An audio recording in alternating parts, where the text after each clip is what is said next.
Hi, this is Sheetal. Welcome to 3TB, a podcast where three techies banter. This is season 3 for us. We know we've done one episode when we were in Dublin together, and we talked about UI and about user experience through the use of technology. And that just happened to be the first of our episodes because we were together after a fairly long time. And we decided to do that with all of the experiences that we had as a team. So you would hear of that episode where we spoke about user experiences, but truly, if one has to think about season 3, and we speak about this even in our previous episode, we've themed season 3 very interestingly. We decided after listening from various people and asking them what they would really like to listen to. People asked us to speak about how technology is impacting society. How is it working in society for good? So social enterprises and technology is something that people wanted to know more about. On the extreme end, other end of the spectrum, people wanted us to also speak about the bad side of tech because, it's something that we only see in movies and we see it in shows and we watch documentaries which are all about the dark side of technology. And we thought that, so on one side of the spectrum, which is the good for tech, we thought we'd also go to the dark side of tech and explore that as the second piece in the theme for season 3. And then we also thought, hey, listen, we've been, technology also makes life fun, easy. We use tech for all of that. So we'll do the third piece of it as the fun of tech. So we're going to do the good, the bad, and the fun of tech in this season, which is 3. And if you've been listening to us all through season 1 and 2, you know that we're really about bringing tech in the most simplest way. It's about talking to tech in the non-tech manner. It's about how tech, the economics and finance behind tech impacts how we look at things. And it's full of information, it's fun facts, it's common sense, and that's why we love to own the hashtag FunTech. So jumping into today's first episode, which is really an introduction to the good of tech, let's see what we're going to cover in the good of tech. And so for those who are joining us after a long time, you must be wondering why I'm sounding so nice. But don't get too excited because this will not last too long. It's just a cough and it's going to go away. So, in fact, one of the fun things we really did in Dublin was to get a lot of footage that went into our trailer. And if you haven't seen it, I think you must.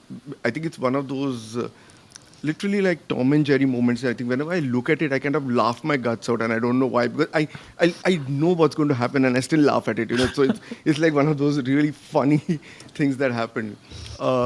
Anyway, so I think as we went into we were going to season 3, we thought a lot, and there was a lot of feedback on we must touch on the positive impact of tech.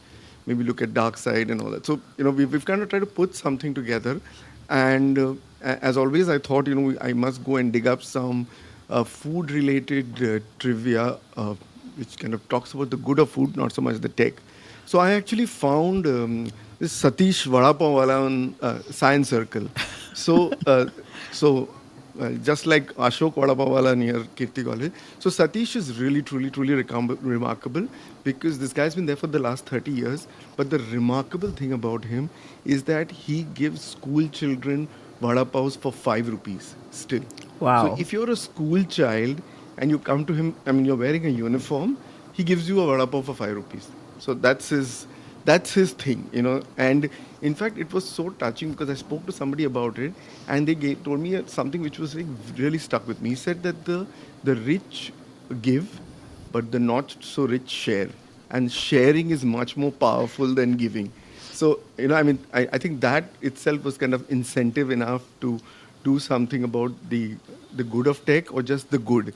And I'm sure, as we go along, we'll kind of come across many such stories, many such startups, and many, many such incidents that will force you to reflect, think, and maybe do something about it yourself as well.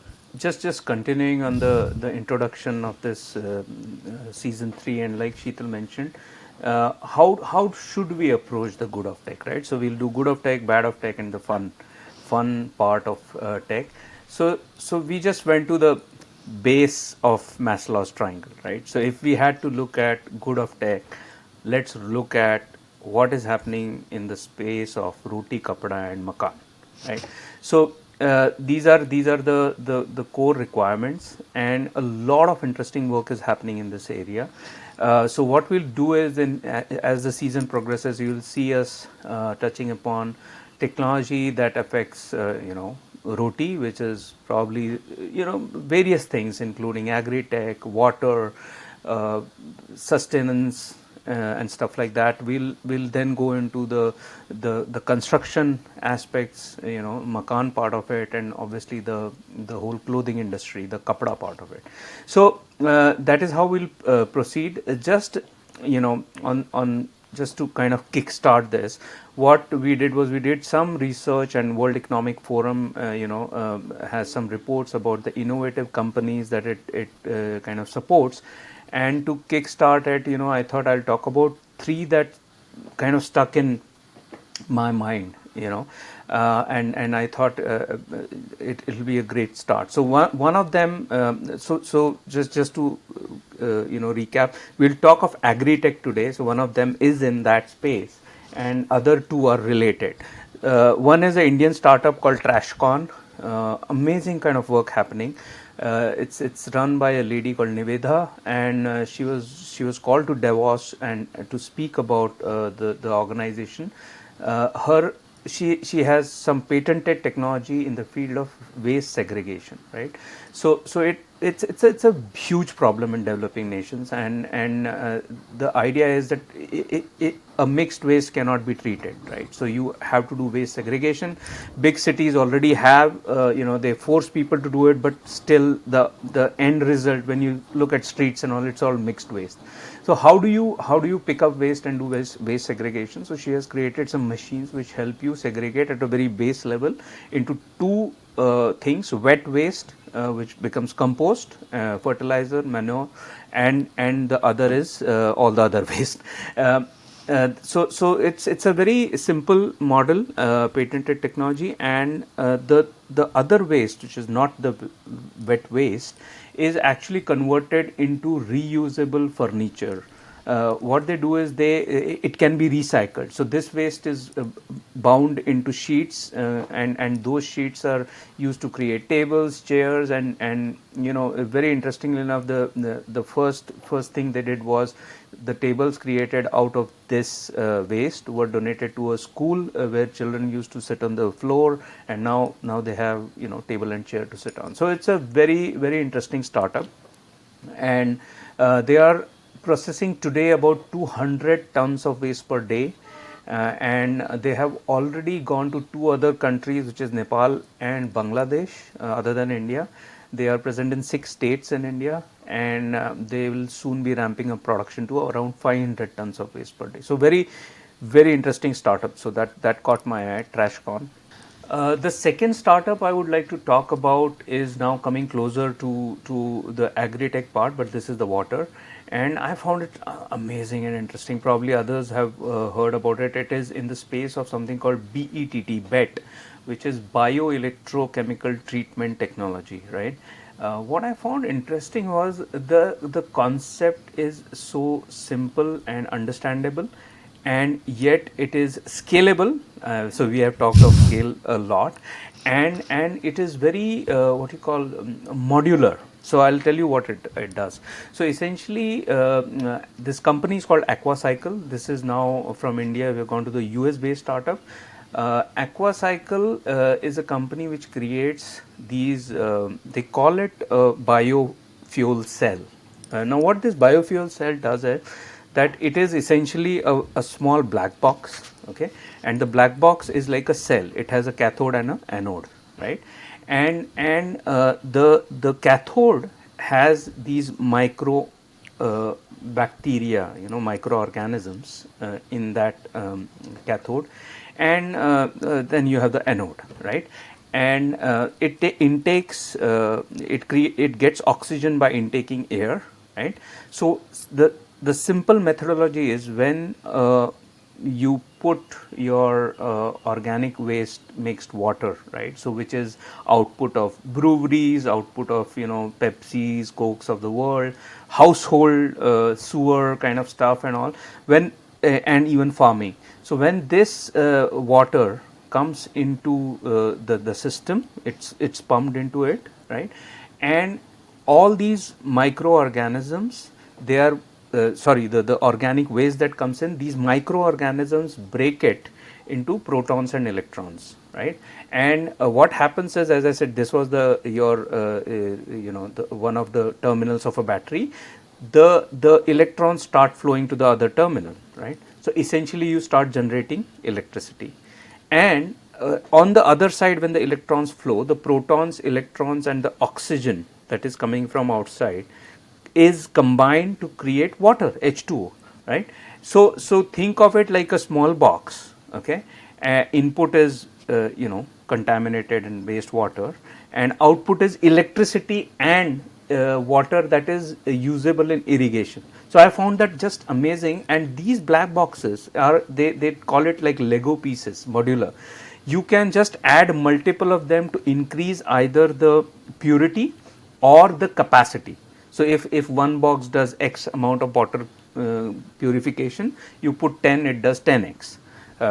Or if you put it in in kind of a sequence, then it does 10x better purity. So it's up to your requirement, more processing or more purity. And these boxes are as big as I saw car battery. So you just take these cells and put it in a truck and ship it anywhere. So it's like a fantastic modular technology. You don't need external electricity, because it generates its own electricity. So it's not just cleans water, it also has a very low carbon footprint.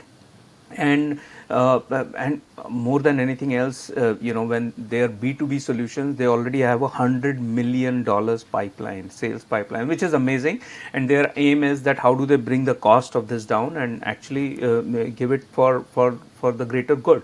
So I found this just mind blowing. I'm sure people who are in this field, they would be aware of it, but it was great. You put in shit and what comes out is electricity and water. That was the second. So different from garbage in, garbage out, right? You put shit, something else comes out. Very nice. Yeah, for a change. So this was the second startup, and just to introduce this whole thing, we'll finish with the third one, and it will be a great segue into our whole agri-tech thing. Was a company now going to Australia called Flash Forest, and I found it very interesting. It sounds very simple, honestly, when you look at it. So basically, they use drones to sow seeds, right? But it's not as simple. And why do you go about doing it, right? So that was the reason why drones, and I have seen in past planes have been used. To low flying planes. So the reason was very simple. This was and this was tested in the region of Canada, Alberta, I think. So the startup is, I think, Australian Canadian or something, and so it was done in Canada. And that region has a lot of forest fires. So the reason why they are talking of this, and forest fires is itself a big problem, right? So when you look at Brazil and these areas, how do you go there and reforest? Because it's a treacherous terrain already, devastated by fire. So that is where those drones come into picture. Now that's one part of it. So it was very intuitive that okay, come from top if you can't reach there. But the problem is you can't just put seeds in such kind of a terrain and expect it to reforest. So these guys have created something called biopods, and each pod, which houses a number of these seeds, has those kind of conditions into that pod which help it germinate. So it has the required nutrients or whatever, so that when you drop it, it has reasons to germinate, and they have a very high success rate of germination. The other thing they do through these drones is, these are not normal drones which are just throwing it. They force it with some pressure so that it goes in at least the top level of the soil. It doesn't remain just on top. It just kinds of embeds. So I found it quite interesting, this whole thing coming from air and trying to reforest. Their aim is to plant 1 billion trees in next 5 years.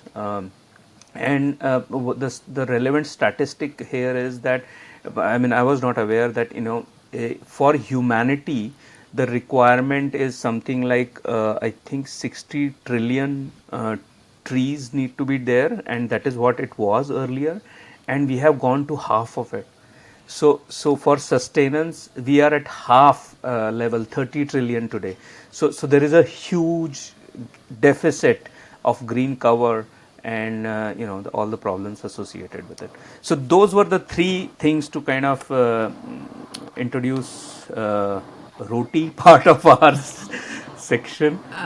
But that's interesting, Nilesh. So I'm not surprised. Look at the air quality index, not in Dublin, but definitely in Mumbai, where Samiran and I are. It is just really poor right now.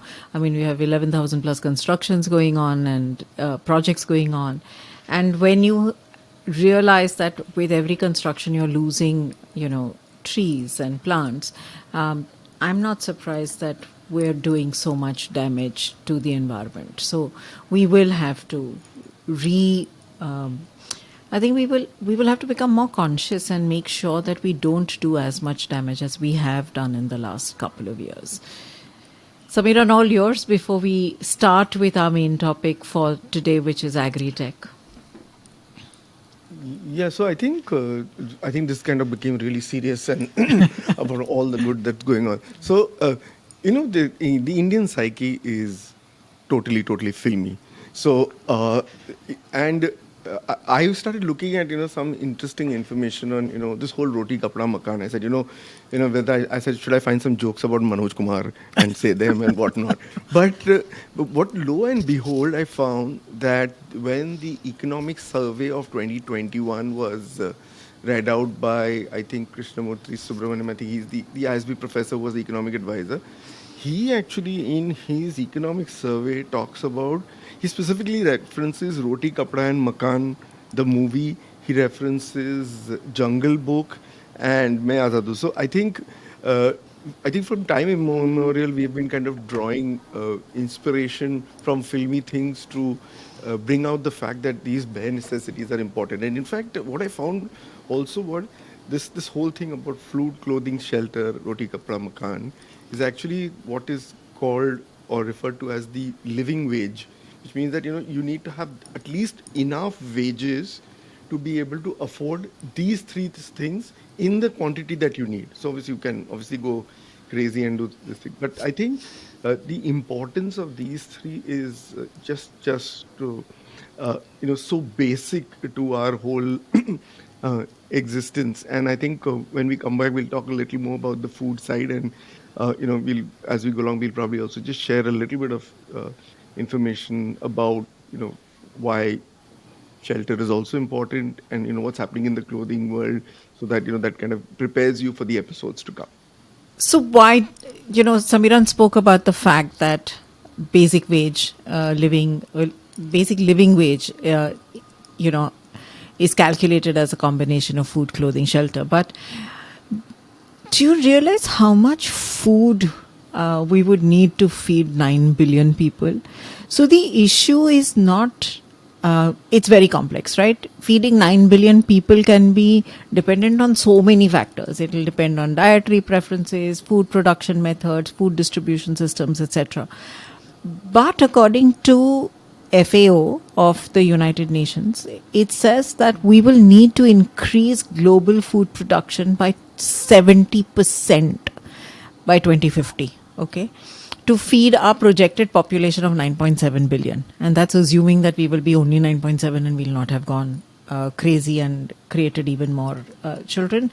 So 9.7 billion. But I think that the challenge is not just production of food, right? It's also about the fact that you need to have the quality of food, which is the fact that 800 million people today worldwide are suffering from chronic undernourishment, despite the fact that there is enough food being produced globally to feed everyone. but you have 800 million people, going hungry.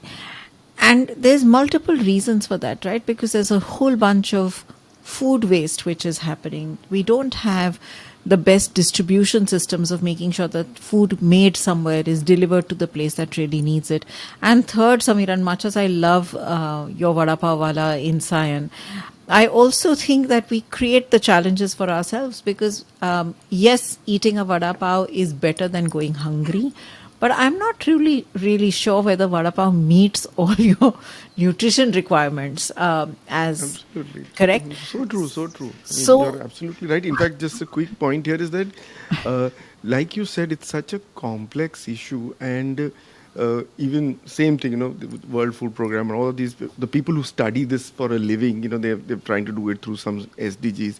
So they actually call it kind of a toxic cocktail of conflict, climate change, disasters, poverty and all that, because it's not just people who are hungry, it's a question of where they are hungry also. So 60% of the world's hungry people live in conflict zones, which is like, which is just crazy because they live in Yemen, South Sudan, Democratic Republic of Congo, Syria.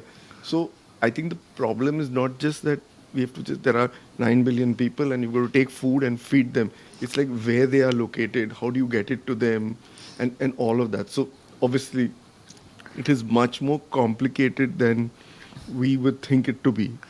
Yeah, but I think what's interesting is that while, so let's look at India itself, right? I was just thinking, I was reading up on something called FinTracker, and in between 2020 and let's say first quarter 2022, there have been agritech startups which have come into the country, right? So it's about 96 to 100 startups in the agri-tech space, right? I mean, there's been 139 total deals and about a 1.33 billion funding.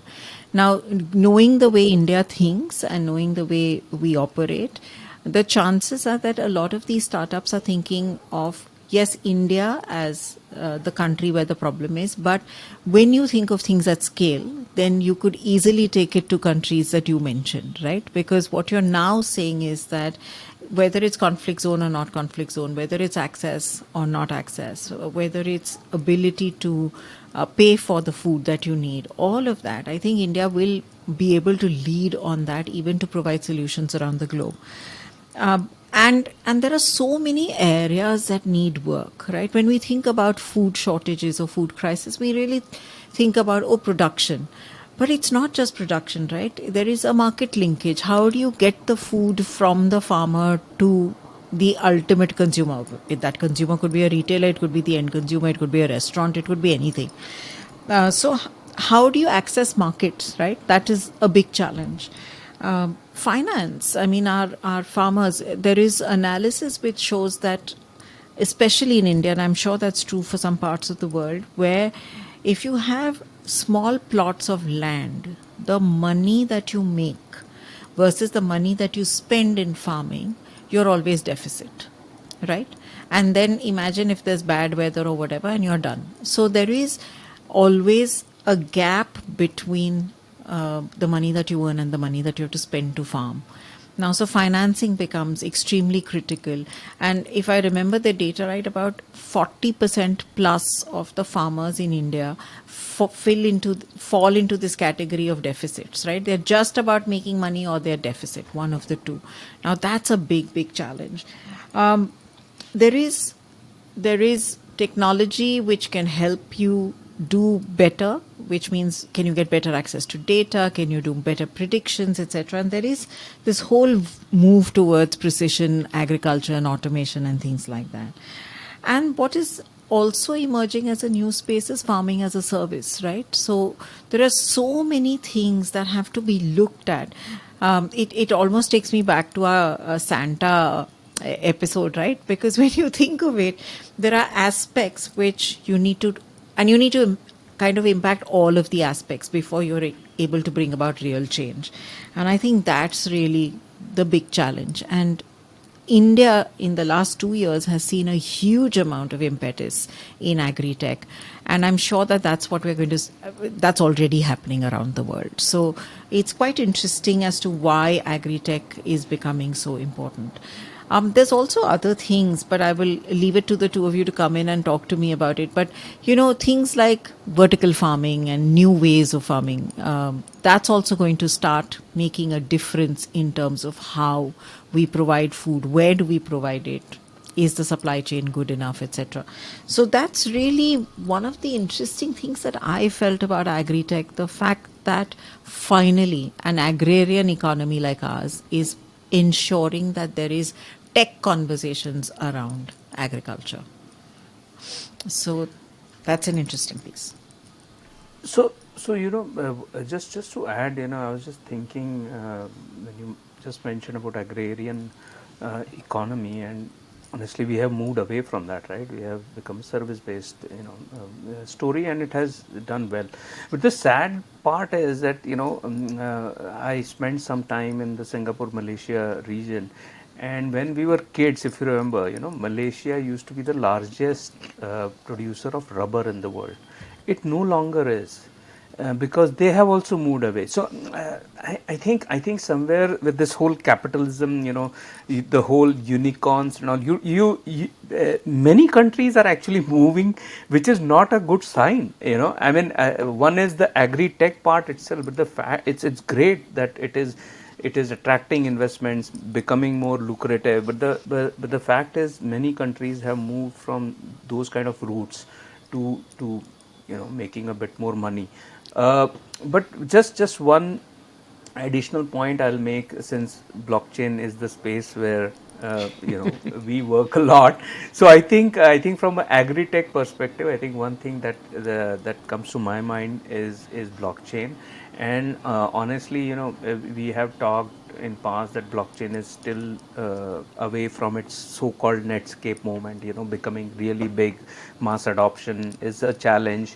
But strangely enough, in agri-tech, blockchain has been already adopted. Now the thing is, you'll never come to know much about it because it's a back-end kind of usage, right?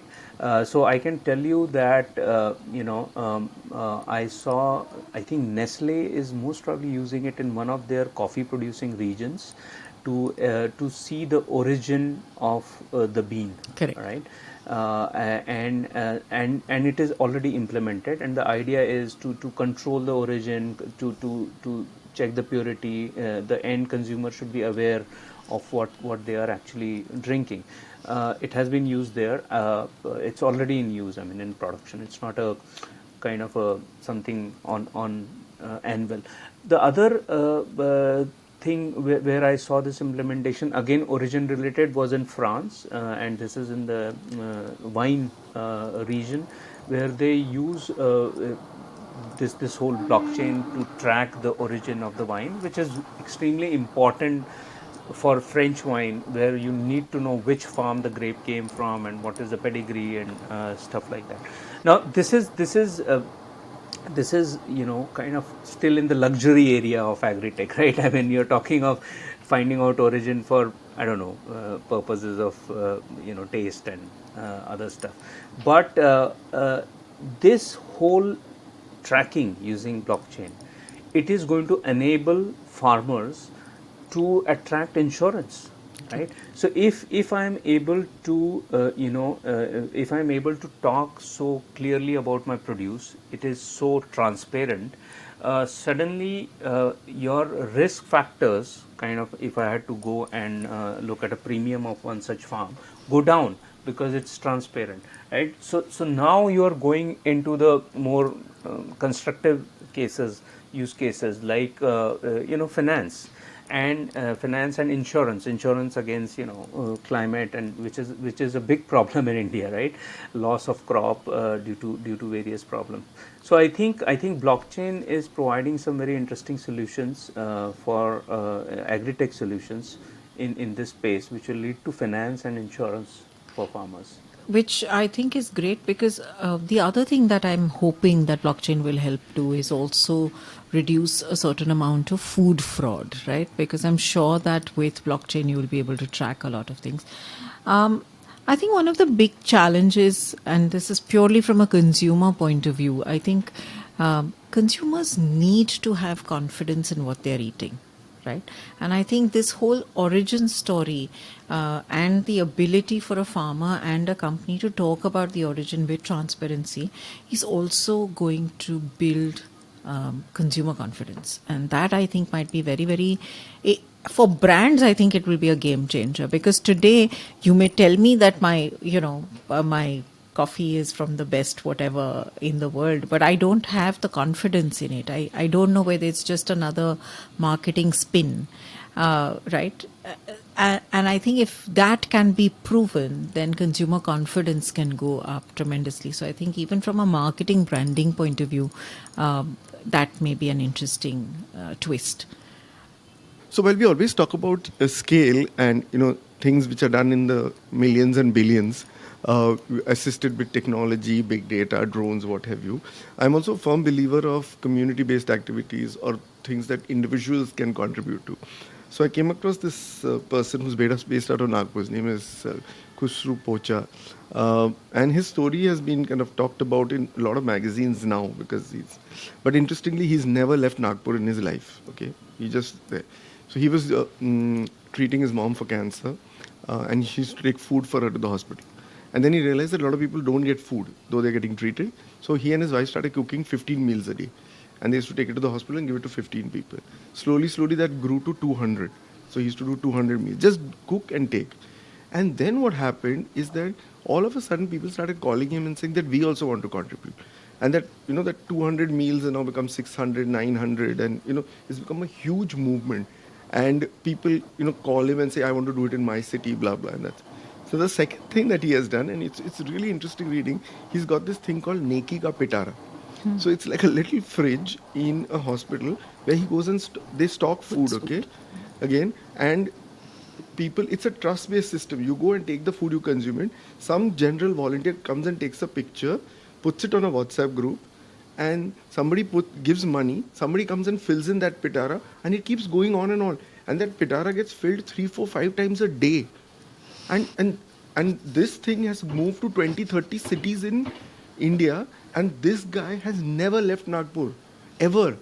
Okay, he doesn't take any money, he doesn't take anything himself, he has no admin system, he just does this. So, I mean, while we are obviously talking about the tech, I just thought these small stories of inspiration also gives us the hope and belief that everybody can make a difference. And so I just felt that it was like just a fantastic thing to think about, and the fact that we always believe that what can I do, this needs money, this needs resources, this needs this and that, and therefore I cannot do it. So some of these things just kind of restore your faith in mankind and humankind. It just needs heart. It doesn't need anything else. True. Very true. But so Samiran, that's sorry, Nilesh, but there's this interesting thing, because when you think about hydroponics and things like that, right? Exactly to your point, you could easily do a hydroponics piece for a society or a building, even vertical farming in that sense, right? If each building decides to do what they want to do, you could become self-sufficient, at least in some things.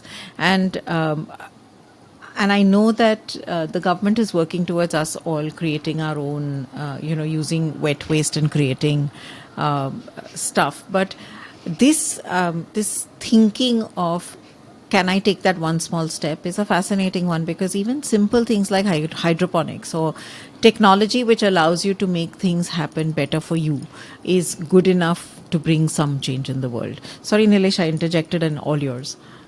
I was just saying that it is so close to our hearts. The story, Samir, you mentioned, this is true decentralization. If I had to liken it to anything, this is Web 3 for you, right? In not the virtual but real world.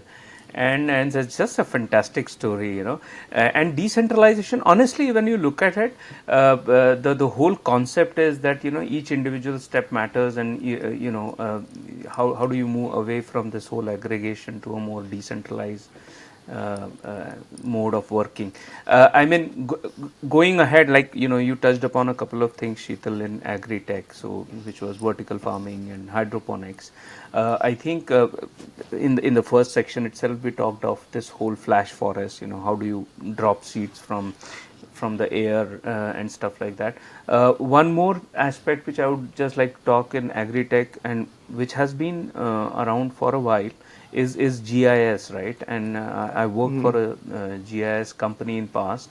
So geographic information systems has been this whole technology has been around for a long time, and the earlier applications are primarily into the area of, again, going back to the insurance, right? So it can predict earthquakes, it can help actuary insurer assess the risk, right, for a building, let's say, or for where do you construct, and various other aspects.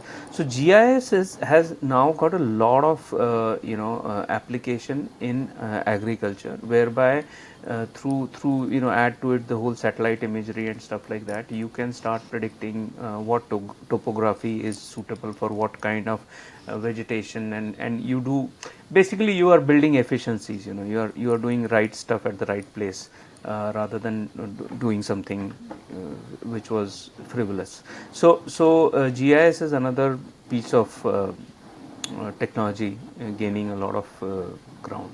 So, just before we wrap up, I thought an interesting point is that while we're talking about tech for good, right, we also need to be cautious about how greed makes tech for good become tech for bad, right?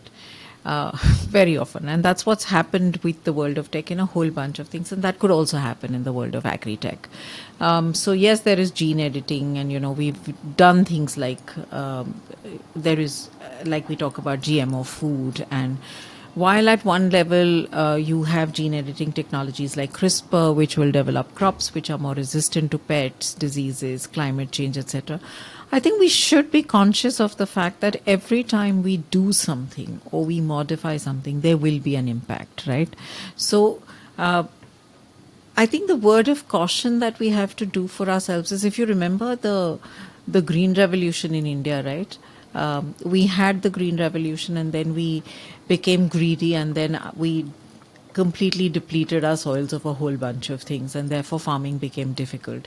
I think for every good that tech brings in, we need to watch out for the greed which will make it go wrong. So we need to be sure that we don't damage the environment, at least understand what the environmental impact of using technology in agriculture is going to be, or how when we modify foods, is there going to be allergies and impact on human health which will happen, or how in this whole scale game, Samiran, as you said, are we going to exacerbate the inequities which is there between the small farmer and the big guy, things like that.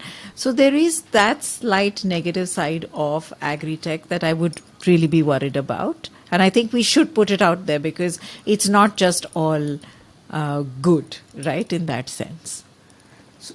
So I have to very, very good point, Sheetal. It brought back a memory about one documentary I saw a long time back, and I may not be factually accurate on this, but I had seen this documentary, and it was very simple thing, right? This was 50s. In US, they used to have aeroplanes. Suddenly they realized DDT was amazing at killing, as an insecticide and all, and they thought it is absolutely safe, and they were spraying DDT left, right, center, using actual low flying planes, till the time, after probably a decade or even more, they realized the effects of that kind of insecticide. So you're absolutely right, and that is the reason when we were talking about doing agri-tech, the pieces that were chosen is not into the area of genetic modifications and insecticide and stuff. But I remember that documentary very clearly. Yeah, and I think we should just caution ourselves and learn from our past mistakes. That's all I would think when I think about. Yeah, from the Green Revolution to the Green Goblin. Correct. Totally, Samiran. Totally agree with you. We No, don't but want to I become the think, green goblins. So, but I'm kind of still stuck at this whole overall, what should I say, approach to food and all, and and I was just kind of going through the whole list of projects that this World Food Program does. So, they don't look at food and seed. They look at monitoring food security of vulnerable, hard to reach communities in real time. They got something called Hunger Map. They talk about putting money in the hands of women in those areas. They've got some app called Chic and online decision systems. They've got some hydroponic solutions. In fact, they have gone so far as to also create uh, amphibious, all-terrain, self-driving vehicles to reach hard-to-reach terrain. So they're doing some crazy stuff, and they've got this whole accelerator. And the reason I say that is also for the people who are listening. If somebody's got a great idea and they want to apply to it, and they want to do stuff, so there is tons of stuff that's going on. Obviously, I'm also a believer that where there is good, there is evil, which is why we have our theme also. So I think somebody is going to use it for the wrong purpose, but as long as enough people are using it for good, we should just let it happen. So, on that happy note, Nilesh, do you want to wrap up this episode of ours and do a little short intro onto what we're going to cover in the next one? So yeah, sure, Sheetal. I mean, since we were talking of genetics and modifications and stuff like that, I thought before wrapping up, I'll quickly talk about one more thing which was very interesting. I read somewhere is a startup called Nature Metrics. And one line that the founder said was quite interesting. The founder of Nature Metrics says that the problem with nature is measurement. And what he meant by that was that before we realize, it is too late. The species, plant or animal species has gone extinct, and then we realize the measurement is a problem, and then nothing can be done. And the Nature Metrics, very interesting stuff they do is basically they use water, soil to actually get DNA traces to figure out the health of a species, whether it's plant or animal. And it was very interesting because to do the same stuff this technology does with 1 liter of water, let's say from a pond in a forest, in typical scenario, when people study species, it would take 10 years because it is very manual process, and that is the reason why extinction happens before we can do anything. So this was a very interesting startup and an interesting saying that nature cannot be measured. On that note, this brings us to the end of first episode of season 3, because as we said, the previous episode was more of a introduction into the season 3.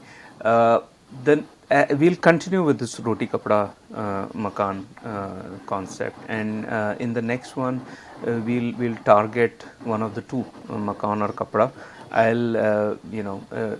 There is a whole lot of work, technology work happening in both the areas. So we'll pick one of them and continue with this Roti Kapda or Makaan theme. If you liked our banter, then please share the episode and don't forget to follow the show. We are available on all major podcast platforms. If you are on Apple Podcast, then please do leave us rating and review. We are also doing some interesting stuff with our Instagram social media channel to make it more informative in coming weeks and days. So please follow us on our social handles too. It helps the podcast grow. So we keep on getting feedback from everyone who listens to us on what they would like to hear, what they would like us to do. One of the very consistent pieces of feedback was actually a video format of this, and we've kind of experimented with that in the past with specific episodes, but I think starting with season 3, I think we're going to try and make that a very, very regular feature of our output. In fact, Sheetal went so far as to try it even on the metaverse, but I think we'll just stay in the regular world for now. And I think the video is obviously one, but I think what with season 3, I think you will see a lot more other interesting and allied activities happening with the podcast, which will kind of, keep the podcast very, very interesting and engaging and allow you to kind of use that information for the other activities we do. So if I say any more, we'll probably reveal too much. But stay tuned, stay subscribed, and stay supportive.